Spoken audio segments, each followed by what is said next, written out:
नमस्कार, मैं हूं मनीता उपाध्याय। पी न्यूज के प्राइम टाइम न्यूज बुलेटिन में आप सभी दर्शकों का स्वागत है।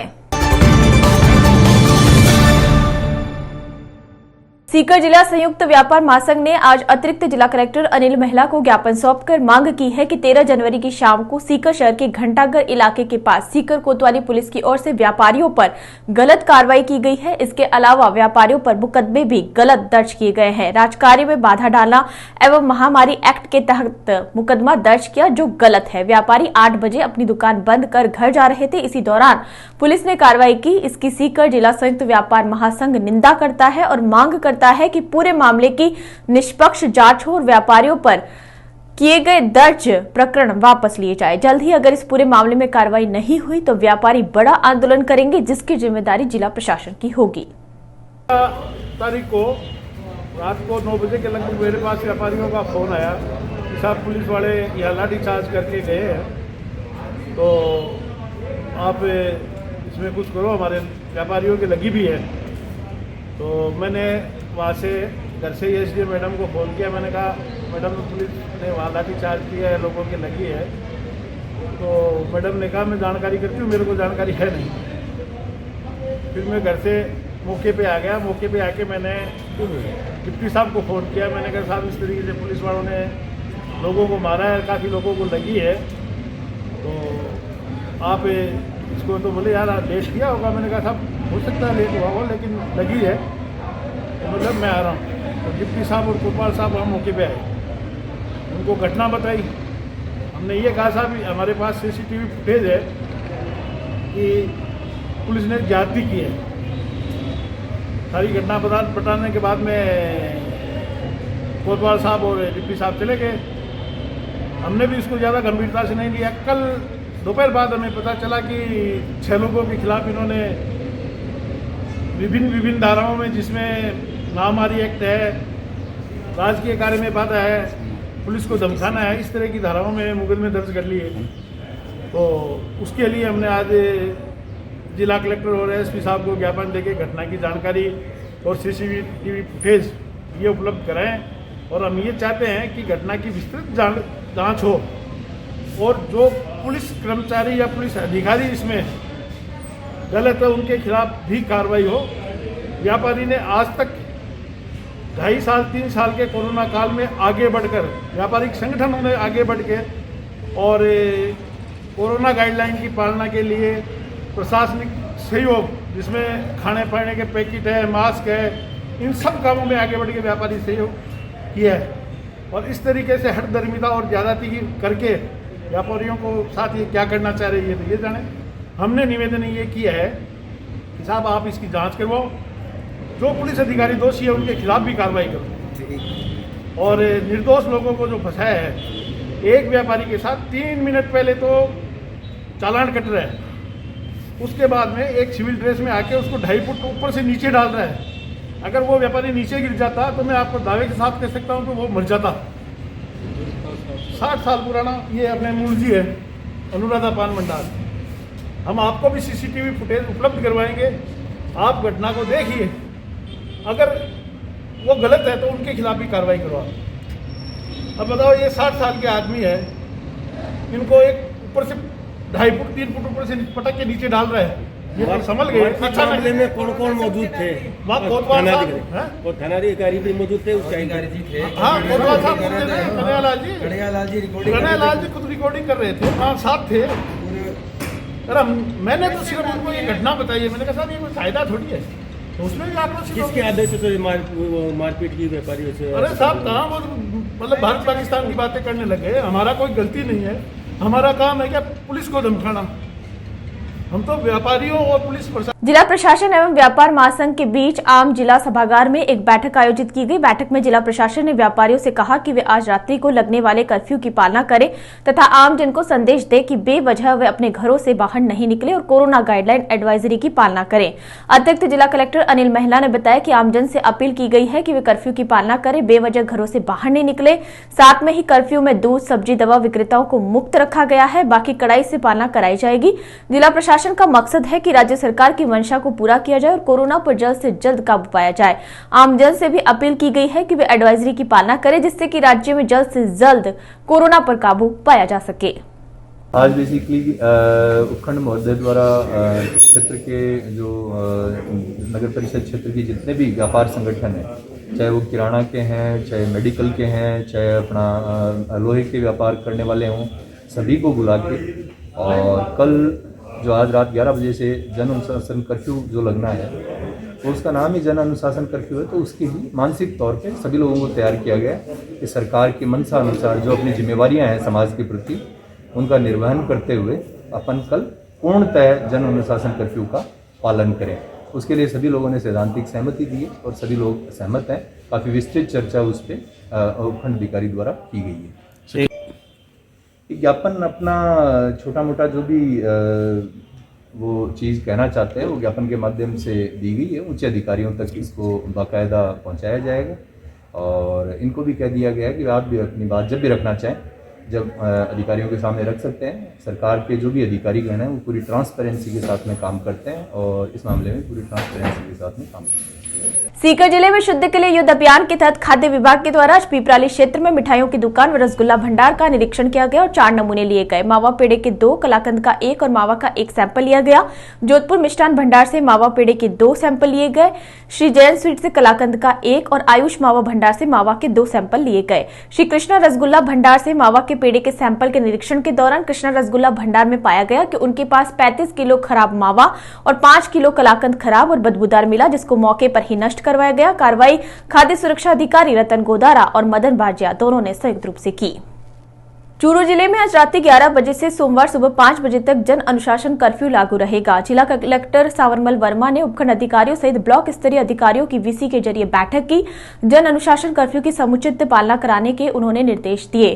संयुक्त प्रवर्तन दल और एंटी कोविड टीम को भी एक्टिव रहकर पालना कराने की बात पर जोर दिया। आमजन के स्वास्थ्य से खिलवाड़ नहीं होगा, किसी भी सूरत में बर्दाश्त नहीं होगा। इसके तहत जन अनुशासन कर्फ्यू की पालना कराई जाएगी। बैठक में ADM Lokesh Gautam, CEO Ramniwas Jat, CMHO doctor Manoj Sharma सहित अधिकारीगण वीसी में मौजूद रहे। झुंझुनू जिले के गुड़ागौजी थाना अंतर्गत पौंख गांव की महिला सरपंच के साथ अभद्र व्यवहार और मारपीट का मामला सामने आया है। सरपंच कोमल शेरावत ने गांव के ही 2 लोगों के खिलाफ थाने में रिपोर्ट दी है, जिसमें बताया है कि ईशान और सुभाष ने उसके घर में घुसकर मारपीट की। आरोपियों ने गले से सोने की चैन, लॉकेट और मंगलसूत्र तोड़कर महिला सरपंच के बाल खींचकर लज्जा भंग की है। मामले को लेकर पूर्व विधायक शुभकरण चौधरी सहित काफी संख्या में लोग गुड़ागौजी थाने में जमा हो गए और आरोपियों के खिलाफ थाने में मुकदमा दर्ज कर तुरंत आरोपियों की गिरफ्तारी की मांग की है। मैं अकेली घर पर, तो मैं मतलब रसोई के अंदर सब्जी काटने के लिए बर्तन जचारी की भी सब्जी बनाऊंगा। 6 साढ़े 6 बजे को टाइम हो रहा है। भी के बाद में वो आए अंदर घर के अंदर घुसे। पहले तो वो गाड़ फिर काट लग। मैं बोली मुँह गाड़ के नहीं काटे, मुँह कोई कौन तेरी गाड़ सुनने ना मुँह चल जाए ग्राम। फिर बाद में वो देख ली भाई उरे तो कोई दिखे को नहीं अतरी बोले चिड़ैन। वो मुँह को देख के बाद में लुगड़ी लागड़ी उतर गई मेरी और मतलब अड़े मुक्का की थी मेरे मुँह पर। मुक्का की दी, वो कान कून का खींच लिया। मंगलसूत्र हो गला में, सोने की चेन भी ओम हो खींच खाँच के ले गो। वो एक कान को पड़ गो वो तो लाद गो और को बेरो को नहीं।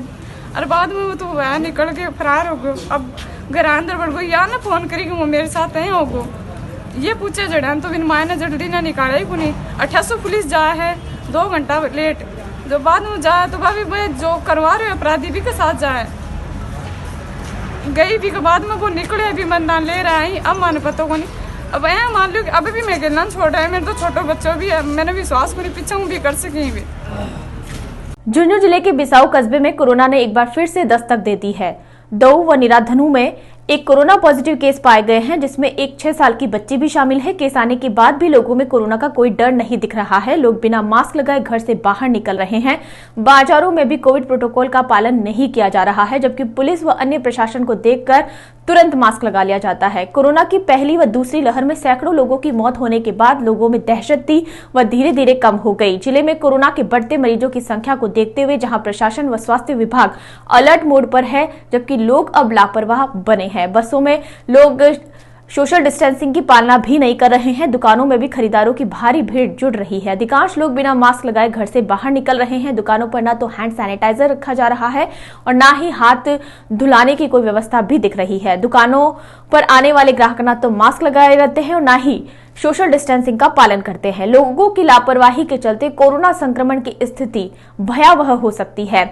बिसाऊ बीएसएमओ का कहना है कि 2 दिन पहले इनकी जांच की गई थी। जांच आने के बाद बिसाऊ स्वास्थ्य विभाग बिल्कुल अलर्ट मोड पर है। डॉक्टर उमर ने 2 कोरोना पॉजिटिव मरीजों के सामने आने के बाद इनके कांटेक्ट में आए लगभग 50 लोगों का रैंडम सैंपलिंग की है। आमजन से भी अपील है कि वो मास्क लगाकर ही बाहर जाए। 2 दिन पहले भी फ्लैग मार्च निकालकर मास्क लगाने को कहा गया था, पर जनता लापरवाह होती जा रही है, जिससे लगता है कि कोरोना का खतरा है ही नहीं।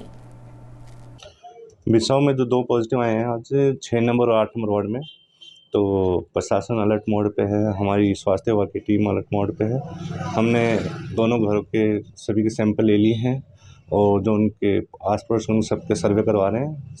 सभी का सावधानीपूर्वक सैंपल ले लिया गया है और मेरी जनता से अपील है कि मास्क का ज़्यादा उपयोग करें और अपने आप को बचाएं। सर, जैसे कि देखा जा रहा है कि 2-3 दिन पहले जो प्रशासन के द्वारा फ्लैग मार्च भी निकाला गया था, हर लोगों को चेतावनी दी गई थी, जिसके बाद भी लोग सतर्क नहीं है और मास्क नहीं लगा रहे हैं। ये हमारी जनता की लापरवाही है, जो उनको समझनी पड़ेगी कि अगर लापरवाही की तो नुकसान उन्हीं को उठाना पड़ेगा। सीकर जिले के लक्ष्मणगढ़ कस्बे में शनिवार सुबह से ही भारी सर्दी का असर देखने को मिला।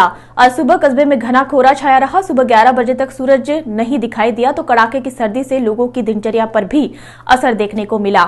वाहन भी धीरे धीरे मंद गति में रेंगते नजर आए। सर्दी से बचाव के लिए लोग जगह जगह आग जलाकर ताव सेकते भी नजर आए। घने कोहरे और कड़ाके की सर्दी की वजह से आज बाजारों में भी लोगों की भीड़ कम ही नजर आई।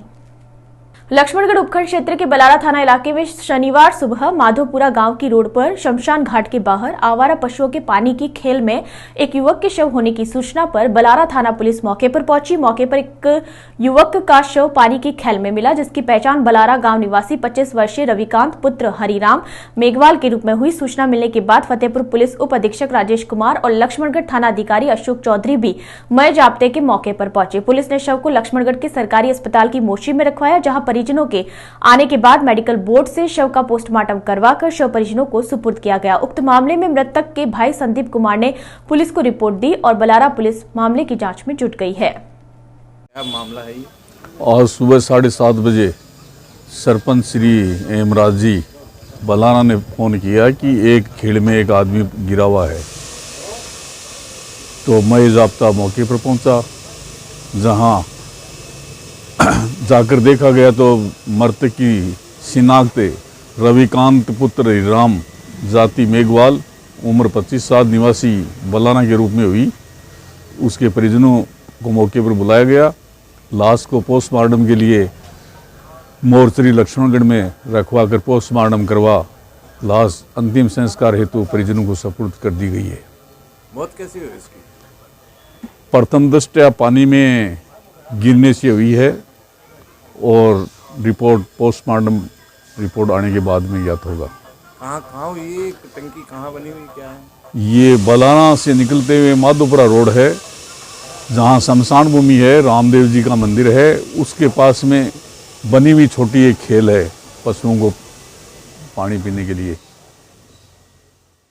सीकर जिले में कोरोना महामारी की तीसरी लहर से बढ़ते संक्रमण पर काबू पाने को लेकर पुलिस की ओर से शनिवार को शहर भर में कहीं सख्ती तो कहीं समझाइश के साथ बगैर मास्क व हेलमेट के घूमने वाले वाहन चालकों के खिलाफ कार्रवाई करते हुए चालान काटे गए। इसी के चलते रानी सती तिराही चौकी इंचार्ज सोहनलाल व हेड कांस्टेबल जगमोहन की ओर से बिना मास्क के चलने वाले राहगीरों को मास्क देकर संक्रमण को रोकने में मदद किए जाने की अपील की। सीकर जिले के खंडेला पुलिस चौकी परिसर में थाना अधिकारी घासीराम की मौजूदगी में व्यापारियों के साथ बैठक आयोजित हुई। बैठक में सर्वसम्मति से निर्णय लिया गया कि सरकार की नई गाइडलाइन के अनुसार रविवार को दूध, डेयरी, फल, सब्जी और मेडिकल की दुकानों को छोड़कर सभी दुकानें बंद रहेगी। व्यापार महासंघ अध्यक्ष सुरेंद्र जैन ने बताया कि पुलिस चौकी परिसर में बैठक का आयोजन किया गया। सर्वसम्मति से निर्णय लिया गया कि सरकार की गाइडलाइन के अनुसार कल रविवार को दूध, डेयरी, फल, सब्जी और मेडिकल दुकानों को छोड़कर सभी दुकानें बंद रहेगी। साथ ही आमजन से मास्क लगाने और सरकार की गाइडलाइन की पालना करने की बात कही। बैठक में सुरेंद्र जैन, किशन सोनी, अब्दुल सलाम, कदीर, गुलाब अग्रवाल सहित अन्य व्यापारी मौजूद रहे। खंडेला चौकी में सीएलजी की मीटिंग हुई थानाधिकारी की अध्यक्षता में।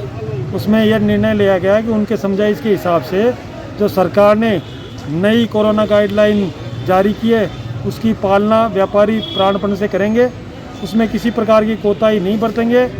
कल वीकेंड के हिसाब से केवल मेडिकल, दूध की डेयरी और भोजनालय इनको और फल सब्जी को छोड़कर सभी दुकानें, सभी व्यावसायिक प्रतिष्ठान, किराने सहित सभी बंद रहेंगे। पूरे व्यापारी कोरोना गाइडलाइन के नियमों की पालना करेंगे। मास्क, सोशल डिस्टेंस और सैनिटाइजर का ध्यान रखते हुए कल किसी प्रकार की आवाजाही बेवजह बाजार में या अन्य स्थानों पर नहीं होगी। इस प्रकार से हम इस संक्रमण की लड़ाई को अधिक कारगर ढंग से जीत सकेंगे। संक्रमण न फैले इसका भरपूर प्रयास करेंगे। आपका नाम? सुरेंद्र जैन, अध्यक्ष व्यापार महासंघ खंड। सीकर जिले के भडाडर स्थित केशवानंद शिक्षण समूह की ओर से संचालित केशवानंद स्पोर्ट्स एकेडमी में शनिवार को जिले की पहली अत्याधुनिक बॉक्सिंग रिंग का शुभारंभ फीता काटकर किया गया।